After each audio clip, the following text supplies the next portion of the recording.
Oke, jalan sore kita dengan muatan yang cukup ya begini, ada HP, laptop juga, dan seterusnya. Ini kita dari simpang Kota Bangun cuma menuju arah Loleng atau Kota Bangun. Sementara belum ada order sehingga satu tangan di HP, satu tangan di setang. Ganti persneleng nggak usah kita pakai kopling lah ya. Insya Allah nggak rontok mesin, aman aja. Atau ini tadi juga nggak usah diganti persneleng, bagus. Oke, ini pemandangannya begini. Ini pemandangan yang beberapa waktu terakhir menjadi jalur favorit kita. Kanan kiri sawit, bagian juga masih hutan, ada juga karetnya. Ini rute sekitar 15 kilo sampai kurang lebih 18 kilo melewati seperti ini dengan kerapatan pemukiman yang sangat sedikit sekali.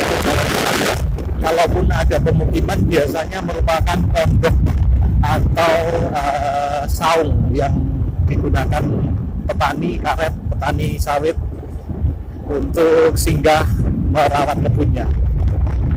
Baik, waktu setempat seperti terlihat di layar adalah pukul 17:11 waktu Indonesia bagian tengah. Suhu sekitar 28 sampai 29 derajat Celcius, kecepatan angin sekitar 3 sampai 5 knots atau mungkin kurang ya, 2 sampai 3 knots ya. Demikian situasinya. Jadi ini jalur yang kemarin kita lewati malam hari, dan seperti yang terlihat di kanan kiri jalan, meskipun ada tiang listrik tetapi tidak ada atau belum ada penerangan jalan. Jadi cukup menantang kalau malam ya. Kita tentu sambil berdoa, sambil pikir istighfar ya kan, supaya diberi keselamatan. Kalau kondisi aspal sendiri bagus untuk jalur Simpang Melak sampai Loleng. Sebagian ada yang rusak, sebagian kecil, tapi secara umum bagus sekali. Ini kalau mobil kita biasa pakai di sini kecepatan 90 lalu 90, tergantung kondisi cuaca, curah hujan, dan siapa yang dibonceng gitu. Oke, apalagi ya kondisinya seperti ini, kondisi landscape-nya seperti ini. Jadi daerah undulasi atau banyak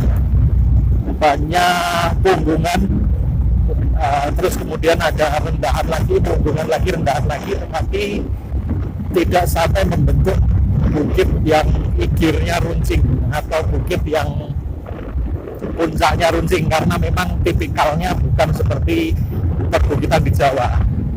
Ini adalah perbukitan yang dalam bahasa geomorfologinya adalah undulasi atau undulation. Saya berharap suara saya tertangkap dengan cukup jelas di video ini, karena yang sudah biasanya suara angin dari kendaraan, dari laju kendaraan kita ini, dari efeknya kita menggunakan laju kendaraan ini biasanya cukup kencang. Nah, seperti yang kita lihat sore jam segini, masyarakat masih ada yang ngopeni sawit. Ini adalah hal yang biasa kalau di sawit.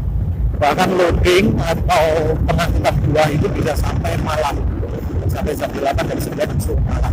Inilah yang membuat ini di sini nih, kalau kita tidak hati-hati di jalur Kalimantan seperti ini kan, banyak sekali ngeblok yang mengejar waktu, mengejar muatan, mengejar ini ya, sebenarnya dia ngeblok. Dan jarang sekali sopir-sopir di sini yang melakson. Itu kita bukan berarti menyalahkan atau apa, tetapi memang kondisinya begitu, karena jalannya kepadatannya rendah, jadi kadang kita main gas saja kan gitu. Kita pun kalau pakai kendaraan besar, mobil dan seterusnya, kadang-kadang juga seperti itu. Meskipun kita tetap antisipasi jangan sampai di blind spot, di titik-titik yang tidak terlihat atau sulit terlihat seperti tikungan ini misalnya, kita menjadi atau membuat diri sendiri atau orang lain tidak. Baik, kembali ke masalah sawit tadi. Jadi aktivitas masyarakat di sini biasa di sekitar perkebunan karet maupun sawit.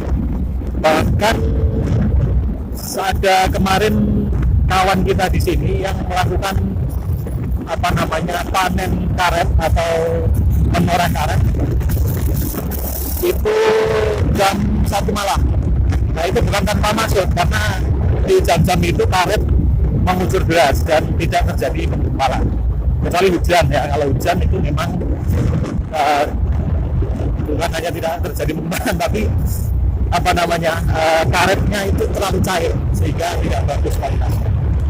Jadi dari faktor-faktor seperti itu baru kita bisa mengatakan bahwa justru di Kalimantan ini relatif aman di beberapa titik kan gitu. Di beberapa titik justru relatif aman karena masyarakat ini punya kegiatan, punya aktivitas sampai larut malam gitu. Dan biasanya kemudian muncul semacam ada diem atau apa ya istilahnya. Kalau orang di Kalimantan itu tergantung niat kan itu. Orang yang niatnya baik maka dia biasanya bertemu dengan orang-orang baik dan seterusnya kan gitu. Dan memang ada satu karakter masyarakat yang kita harus paham betul, bahwa saudara-saudara kita dari Kutai, dari Dayak itu punya keramah tamahan yang luar biasa, punya toleransi yang luar biasa. Ini yang harus kita hormati sebagai kita bukan putra asli daerah sini. Ini yang nilai-nilai yang kita harus pegang betul, yang kita harus lestarikan bersama. Nah, ini pemandangan yang bagus sekali. Ini kalau umur sawitnya mungkin sekitar 15 tahun ya, 18 tahun. Sudah 2 ekor istilahnya kalau bulan. Sementara yang sini baru sekitar ya mungkin 6-7 tahun. Nah, ini pemandangannya bagus sekali. Nah, kalau kita menggunakan timestamp, kadang-kadang informasi lokasi itu tidak bergeser dengan cepat tergantung dengan sinyal. Jadi dia mungkin bacanya masih di Simpang Melah atau di Simpang Melah, tapi kita sebenarnya sudah jauh dari titik tersebut. Oke, ini gableh terus. Selain rojo pegel juga cangkem saya agak perlu ini. Jadi nanti kita ke depan ada pom bensin atau orang jual bensin istirahat untuk mimik-mimik. Kalau ada bakul kopi gitu ya kita coba sambil meluruskan goyang bakul kopi. Biasanya ada yang cantik bakul kopinya, cantik-cantiknya orang sini dan agak-agak pemalu. Nah itu biasanya kita sambil bajul dikit, iseng-iseng berhadiah. Syukur-syukur yang punya warung kopi, punya sawit atau karet yang luas. Nah itu namanya rezeki anaknya Pak Soleh. Baik, kurang lebih demikian yang bisa dilaporkan dari jalur Kutai Kartanegara Simpang Melah menuju Kota Bangun hari Kamis 12 Agustus 2021. Salam semangat ngabuburai. Terima kasih. Wassalamualaikum warahmatullahi wabarakatuh.